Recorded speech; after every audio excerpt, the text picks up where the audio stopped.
6:42 on the clock and some scary moments at a town hall in Minnesota. A man seen on camera charging State Representative Ilhan Omar as she spoke. He appeared to use a syringe to squirt some kind of a liquid on her before being tackled by security. They arrested him.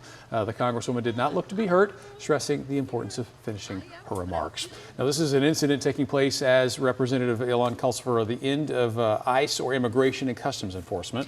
Now, we've seen tensions escalate in Minnesota over the agency's enforcement operations after federal officers killed two people in separate incidents this month. This morning, ABC senior political correspondent Rachel Scott joining us from the White House, and we are learning more about the second fatal shooting in this DHS report. So, Rachel, what does it include?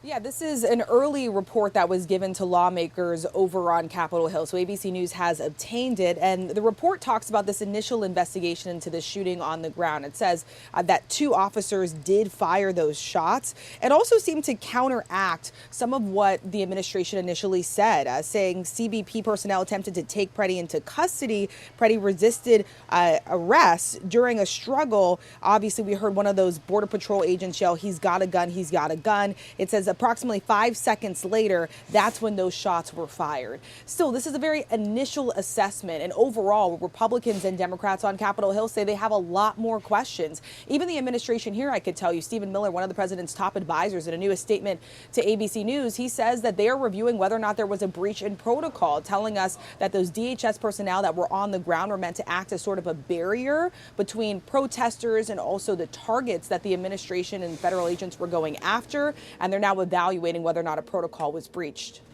We do know that President Trump has said federal officials will take a more relaxed approach there as we're seeing some shifting in leadership. What are you hearing about what that actually means on the ground? You know, I traveled with the president to Iowa just yesterday, Mark, and I had an opportunity to speak with him when we got back in a phone interview. The president told me that while he is adamant that he believes that what is happening there on the ground in Minnesota is working, he does acknowledge that he believes there could be a more relaxed approach taken. I asked him what exactly he meant by sort of de-escalating approach. He mentioned that in a Fox News interview just yesterday.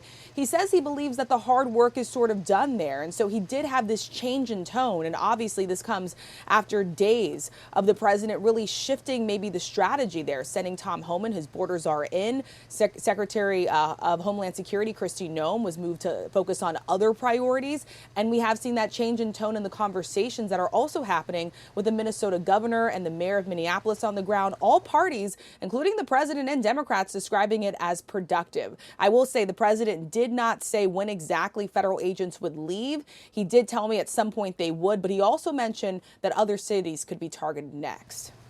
All right, ABC's Rachel Scott, thank you for the update this morning.